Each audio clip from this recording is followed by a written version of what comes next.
Now, you're watching Humanity Talk Podcast.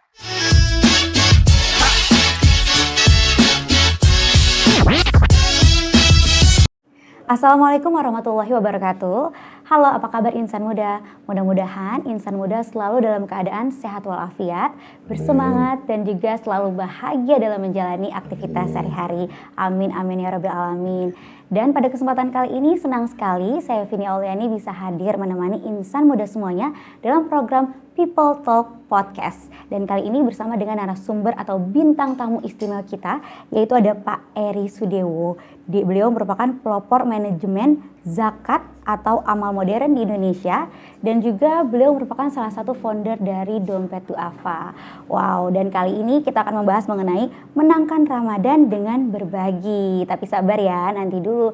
Karena sebelumnya saya mau mengajak insan muda semuanya untuk berpartisipasi kebaikan nih, berkolaborasi kebaikan dengan ikut berdonasi di program kami yang namanya Program Para Tangan Tangguh Humanesia Dompet Duafa, di mana program ini diperuntukkan untuk mereka yang terkena dampak dari corona, yang di PHK ataupun sedang memulai usaha yang membutuhkan modal kerja. Ayo ikutan nih program ini dengan ikut berdonasi dan menabung banyak amal jariah. Caranya gimana? Caranya tuh gampang banget. Teman-teman cukup melihat atau klik rekening yang ada di bawah ini, ataupun bisa scan barcode atau scan QR code yang ada di layar, atau kunjungi aja nih kanalnya donasi.dompetduafa.org/keluarga tangguh. Ditunggu ya donasinya dan juga partisipasi kebaikannya. Oke deh, selanjutnya kita langsung akan membahas mengenai topik kita People Talk Podcast kali ini, yaitu mengenai menangkan Ramadan dengan berbagi. Tapi sebelumnya saya juga mau membacakan kurikulum vitae dari pembicara kita kali ini, yaitu Pak Eri Sudewo, agar kita bisa lebih kenal, karena tak kenal tak sayang katanya. Nah, oke. Beliau ini adalah ahli dalam pengentasan kemiskinan dan pembangunan masyarakat. Beliau merupakan pelopor manajemen amal modern di Indonesia. Beliau juga adalah seorang jurnalis dan kolumnis untuk berbagai surat kabar dan majalah terkemuka. Serta beliau ini memainkan peranan penting dalam pengembangan BMT atau Baitul Mal wa Tamwil.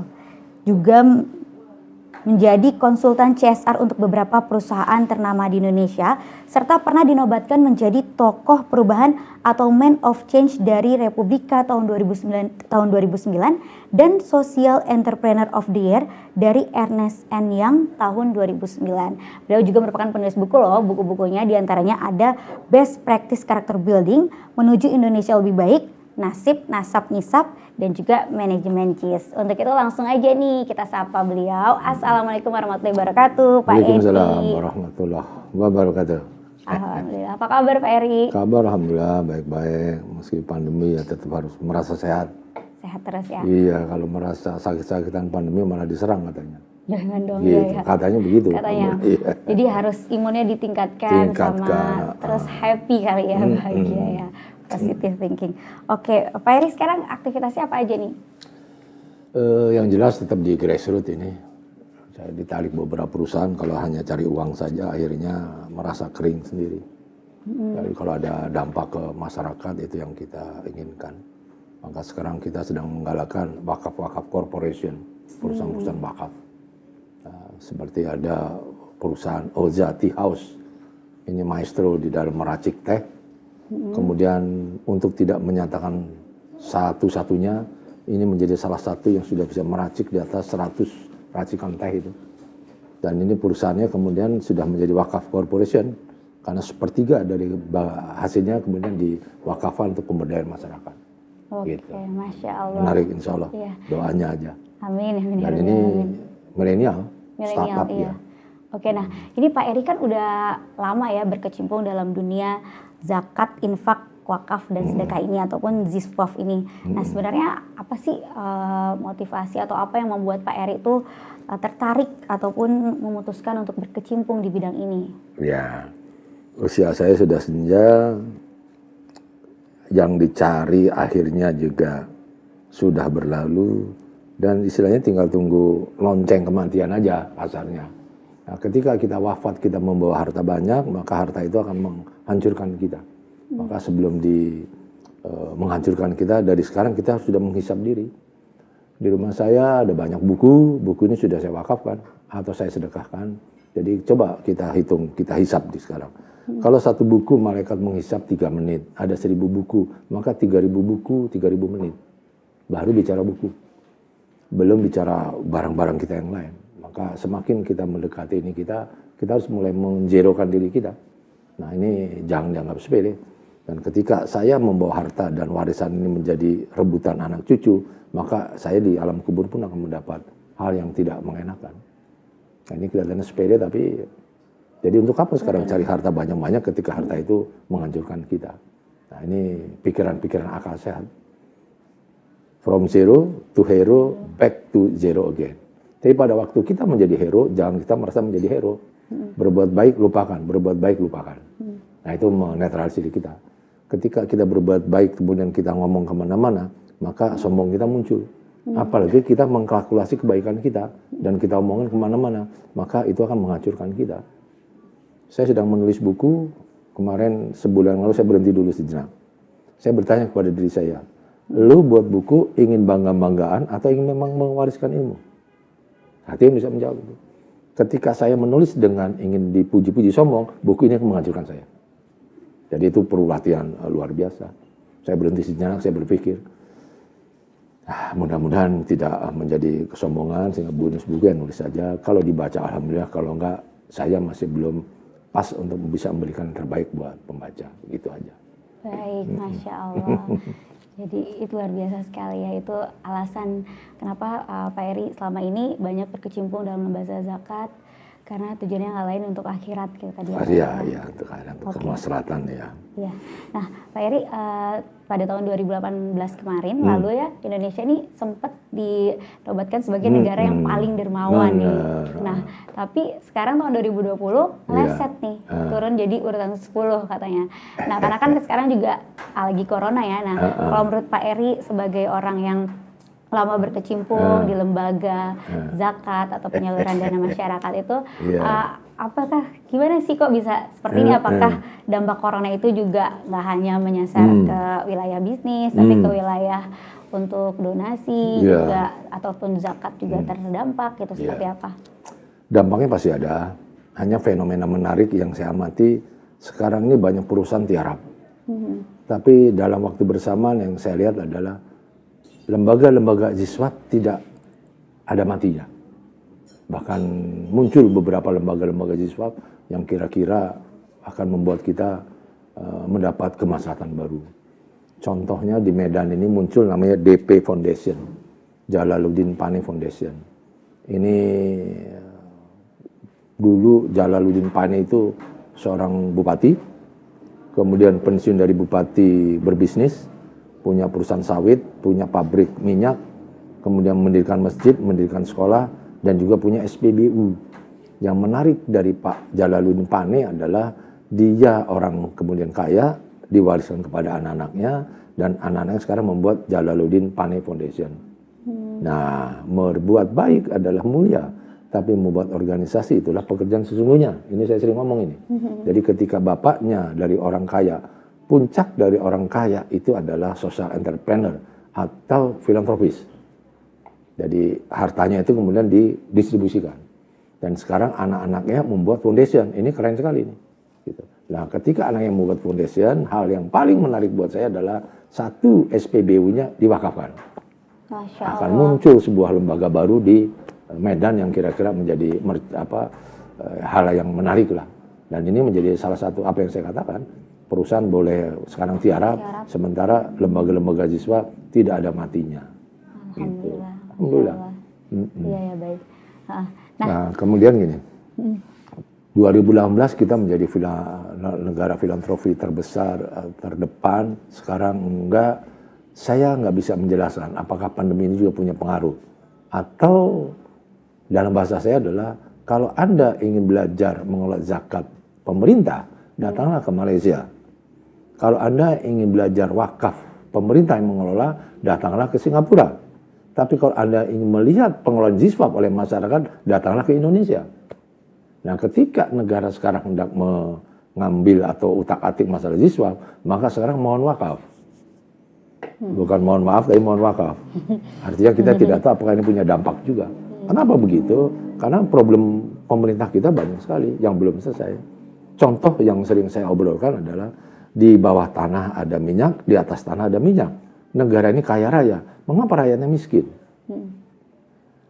Saya lupa tahunnya, sebagai muzaki SBY sudah keluarkan, saya menulis ini di Republika.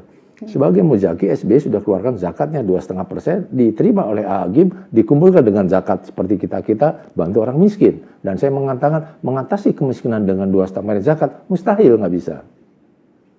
Sebagai muzaki, SBY sudah keluarkan zakatnya. Tapi sebagai presiden, apa sedekah SBY? Sedekah ini namanya kebijakan. Kebijakan ini yang bisa mengatasi kemiskinan. Kemiskinan di Indonesia adalah kemiskinan struktural. Kemiskinan akibat salah satunya kebijakan negara. Jadi tidak bisa dilakukan oleh kegiatan sosial. Apa yang dilakukan dompet duafa dengan teman yang lain masih termasuk kegiatan sosial. Begitu kebijakan berubah, kita berantakan. Maka mengatasi kemiskinan akibat kebijakan harus dilakukan dengan kebijakan pula. Contohnya jangan cuma ngomong impor, enggak impor. Sekarang buktinya kita adalah importir beras terbesar dari Vietnam. Begitu Vietnam ada masalah, berantakan Indonesia. Semata fungsi lahan kita berubah dahsyat sekali. Sekarang sawah, tanah paling murah di Indonesia adalah tanah sawah. Maka hampir semua pengembang bangun rumah di atas sawah. Ini bencana. Ini kebijakan. Jadi kita menghancurkan diri sendiri untuk ke depan. Anak cucu kita nggak tahu seperti apa. Gitu. Jadi mengerikan. Baik, oke. Ya, ngeri ya. Ngeri banget. Ya. Nah, sesuai dengan tema kita kali ini nih, menangkan Ramadan dengan berbagi. Ya. Kan bentar lagi Ramadan ya. Ini kan trennya kalau Ramadan nih orang-orang banyak buat berbagi nih, berlomba-lomba. Nah, kenapa ya? Maksudnya bagus sih, di satu sisi bagus, cuma di satu sisi di Ramadan ini benar-benar gencar mereka berlomba-lomba untuk beramal dan berbagi dan sebagainya. Ini menurut Pak Eri bagaimana? Ramadan adalah penghulu bulan. Jadi semua amal ibadah dilipat gandakan sampai 700 kali sampai unlimited. Ini sambil saya bercanda sering mengatakan 1 tambah 1 sama dengan 2. 1 kebajikan tambah 1 kemajikan hasilnya di Ramadan. Unlimited. Hanya Allah yang bisa mengkalkulasi. Tapi jangan lupa, ini buat amil dan nazir. Ramadan itu tidak berhubungan dengan zakat mal. Ramadan hanya berhubungan dengan zakat fitrah. Jadi kalau zakat harta, zakat mal, macam-macam profesi itu adalah bicara nisab dan haul. Jadi ketika sekarang lembaga zakat membumingkan zakat harta juga di bulan Ramadan, ini kekeliruan. Karena apa? Karena 11 bulan yang lain fakir miskin diminta untuk lapar. Tapi di bulan Ramadan mereka diminta untuk pesta pora. Itu gampangnya seperti itu. Dan ini adalah literasi harus dibawa oleh nazir, oleh amil supaya tidak terjadi salah kaprah di masyarakat. Untuk zakat harta profesi di luar zakat fitrah itu nisab dan haul. Tapi untuk sedekah wakaf boleh-boleh saja di bulan Ramadan. Nah ini sekarang harus fair dari lembaga zakat. Kalau tidak, ini yang saya khawatirkan. Maksiat dibungkus dengan kebajikan. Seperti apa itu contohnya? Contohnya seperti saya katakan tadi. Orang harusnya bayar zakat di bulan 3 bulan sebelum Ramadan. Sampai sudah hisab nasabnya nisab dan masa. Mereka mengira hanya di bulan Ramadan untuk yang zakat mal itu ya. Jadi ini namanya berbahaya. Ada sebuah kekeliruan untuk literasi. Dan lembaga zakat harus berani. Dan saya pada waktu mengatakan nggak ada hubungannya ini, nggak boleh. Harus kita sadarkan masyarakat. Kalau nggak, kita ikut menjerumuskan masyarakat. Oke. Gitu. Ya, lalu tren berbagi seperti apa sih yang biasanya itu marak atau bisa ditumbuhkan saat Ramadan gitu? Tapi agar jangan sampai ada salah kaprah gitu. Karena kan Ramadan kan orang lagi gencar-gencarnya kan untuk berbagi gitu biar bisa dioptimalkan momen seperti ini gitu. Sebetulnya Ramadan itu karena semua orang berbuat kebaikan, mungkin lembaga-lembaga zakat harus melihat daerah-daerah yang paling terpencil. Jangan lagi di perkotaan. Karena di perkotaan itu muzaki atau orang-orang biasa juga ikut memberi iftar atau memberi sahur. Gitu. Bukan lembaga zakat. Maka lembaga zakat bisa nggak ke daerah-daerah perbatasan yang sulit sekali untuk ditinjau. Nah ini kalau terjadi itu hebat sekali. Jadi nggak usah membuat kegiatan kira-kira yang macam-macam di luar Ramadan. Cukup Ramadan seperti itu. Kenapa? Uang itu ditahan di luar zakat fitrah, ditahan untuk buat rencana strategis ke depan. Jadi usai Ramadan itu baru berbuat untuk produktif. Gitu. Jadi kalau di bulan Ramadan, kembali saya ingatkan, jangankan amil, masyarakat pun ingin berbagi karena Ramadan adalah bulannya rahmat. Semua dilipat gandakan. Jadi amil tidak boleh terjebak seperti ini. Amil menghimpun dana boleh-boleh saja, sedekah wakaf sebanyak-banyaknya, sementara zakat fitrah itu kalau bisa memang. Tapi pada waktu saya memimpin dompet duafa tidak boleh menerima dana zakat fitrah. Kenapa? Anda mematikan masjid-masjid. Karena dompet duafa ini keren sekali. Sehingga banyak sekali dana bisa dihimpun. Kalaupun zakat fitrah mau diinikan, jangan serahkan dong. Biarkan kepada masjid-masjid, karena masjid-masjid paling tahu di mana orang-orang miskin itu. Biarkan mereka saja. Nah, zakat fitrah cuma 3,5 kilo ya, cincai-cincai lah. Dan ini makanya dulu setiap langkah dompet duafa tidak boleh mematikan yayasan yang lain. Bahkan bila perlu harus mendorong yayasan lain untuk profesional. Kenapa? Karena dompet duafa adalah the godfather of Jiswaf in Indonesia. Masya Allah. Ya. Gitu. Jadi kalau ini disadari betul sebagai godfather, jadi harusnya dompet duafa menemukan gerakan Jiswaf ini lebih hebat ketimbang pemerintah. Kenapa? Dompet duafa pelopor. Dan ini adalah leadershipnya, apapun yang terjadi tidak bisa dihilangkan dari histori bahwa dompet duafa adalah pelopor gerakan Jiswaf di Indonesia. Dan saya sadar sekali, tahun 99 membuat Institut Manajemen Zakat. Untuk apa? Untuk menyiapkan amil seluruh Indonesia. Kenapa? Dompet duafa tidak mungkin bisa mengelola dana besar dan tidak bisa mungkin mengatasi kemiskinan sendirian. Maka muncul namanya motonya menyantun duafa,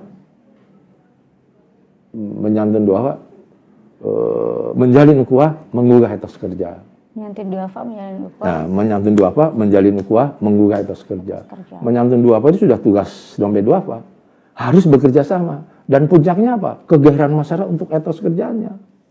Gitu. Jadi kalau orang sudah sadar untuk bekerja, bergairah, itu sudah selesai. Baik, gitu. Oke. Nah, terkait dengan berbagi nih, kalau dari tinjauan agama sendiri, atau mungkin pandangan para ahli, keutamaan berbagi itu sebenarnya seperti apa sih Pak Eri? Apakah dari sisi ada kepuasan, kepuasan batiniah gitu? Ataupun mungkin dari sisi pahala, ataupun mungkin apa sih gitu? Keutamaan dari kita berbagi, bersedekah, ataupun zakat dan lain-lain. Ini bahayanya. Banyak orang sudah bisa mencegah dari dosa-dosa besar. Tapi ada dosa yang sulit untuk diatasi. Apa itu? Rasa bangga.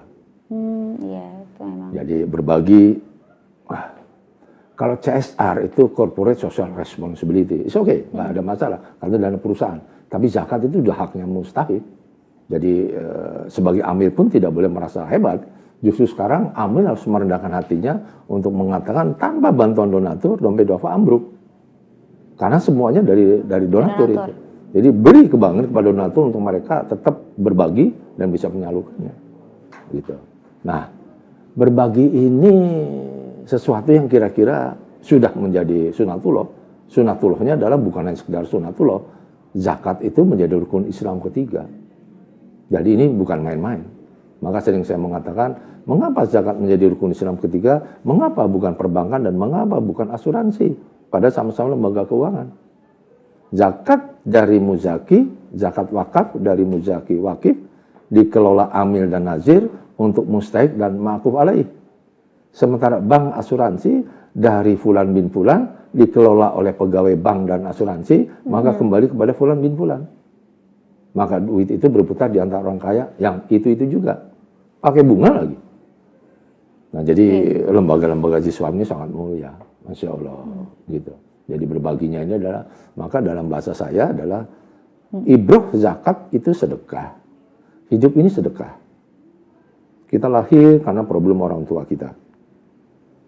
Ketika ibu mengandung, itu sedekah ibu selama 9 bulan. Jangankan ibu yang hamil 9 bulan besar. Saya yang perutnya besar saja untuk sujud, kalau perut besar, susah. Untuk duduk sempurna, kaki ditekuk, tahiyat, susah saya. Apalagi ibu, itu sedekah. Melahirkan hidup mati. Begitu ibu melahirkan, banyak urat-urat terputus katanya. Itu kan perjuangan. Dan sedekah. Ibu bangun pagi, bangun malam menyusui anak, sedekah. Bapak mencari nafkah, sedekah. Membina anak itu sampai lulus, sedekah. Orang tua sakit, anak merawat, sedekah. Dan ketika ada yang meninggal, disolati orang lain. Semuanya sedekah, coba lihat. Iya. Jadi sekaya-kayanya orang akhirnya coba lihat. Banyak orang bisa meraih kemenangan. Tapi berapa banyak yang bisa menggunakan kemenangan itu? Banyak orang bisa meraih harta luar biasa. Tapi stroke. Untuk apa? Maka seringkali orang yang perusahaan-perusahaan besar, kalau ngeliat kuli-kuli di jalan bisa tidur sambil ngorok, kan mereka ngiri. Gitu ya. Ya kan? Tidur di Khalifa Al Burj, Dubai. Katanya per malam 100 juta rupiah. Masya Allah. Jadi begitu ngambil napas, 1 juta rupiah, 3 juta rupiah. Bangun subuh 100 juta itu bisa tarifnya. kasih makan berapa banyak orang miskin coba. gitu ya. Itu kan bisa, jadi gini, Anda bisa membeli tempat tidur, tapi tidak bisa membeli nyanyaknya. Rasa nyanyaknya. Anda bisa membeli obat, tapi tidak bisa membeli kesehatan. Anda bisa membeli rumah, tapi Anda belum tentu bisa membeli kenyamanan. Nah, di mana letaknya? Pandai-pandailah bersyukur. Gimana cara bersyukurnya? Zakat, sedekah. Ya, jadi coba kita lihat lagi, banyak orang bisa sukses perusahaan. Jangan-jangan utangnya lebih banyak itu. Maka pertanyaannya, bukan pertanyaan, Rasul mengatakan, orang yang paling kaya adalah orang yang tidak punya utang. Bener banget itu ya.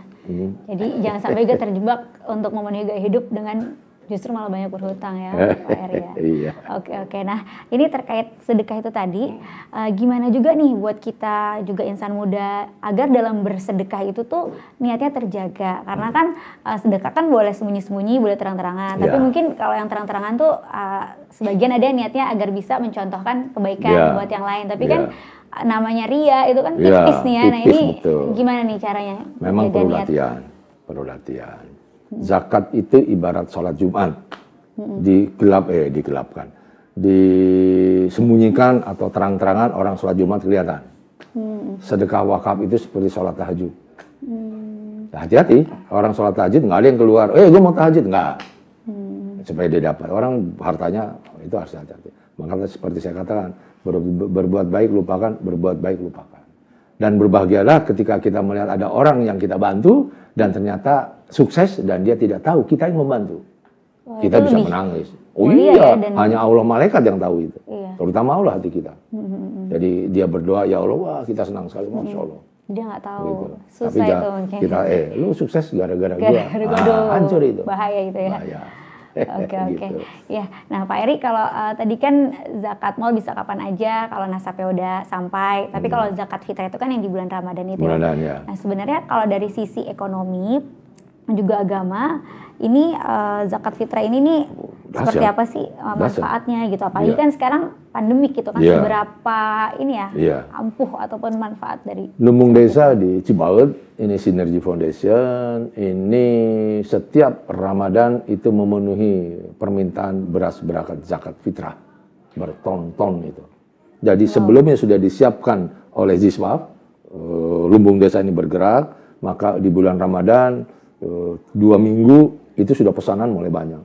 Disalurkan masjid-masjid, itu langsung dengan pastinya beras zakat fitrah masjid ABC, Nurul Iman misalnya, seperti itu. Mudah-mudahan juga lumbung desa di Koperasi Al-Ikhwan Dompet Duafa di Cianjur juga yang menjual beras-beras saya itu kan dari lumbung desanya Koperasi Al-Ikhwan juga menerima pesanan seperti itu. Jadi sebetulnya zakat fitrah, sedekah atau wakaf itu sebenarnya dari materi itu sumbernya dahsyat sekali. Nah sekarang dituntut amil dan nazir kreatif. Dituntut bisa memproduktivitaskan. Jadi ketika bagi-bagi sembako seperti apa yang meninggalkan dampak kepada para petani.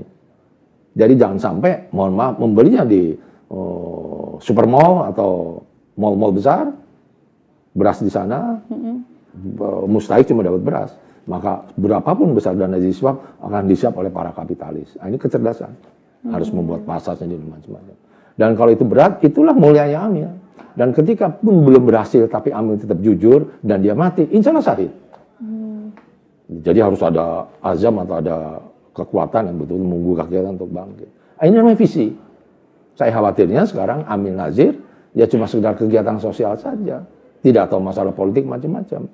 Dompet Duafa itu bukan lembaga politik, tapi Dompet Duafa harus tahu politik supaya tidak dipolitisasi. Kenapa? Karena zakat adalah keputusan politik paling penting di dalam Islam. Simpul terkuat negara terletak pada simpul terlemahnya. Apa simpul terlemah negara? Fakir miskin. Dan itu zakat. Jadi betapa mulianya amil. Harus jadi negarawan. Harus jadi mujahid. Kalau bisa mujadid. Mujadid itu pembaharu. Sama seperti Ustadz Jazid Jogokaryan. Itu pembaharu. Hebat sekali. Oke, ya. Siap.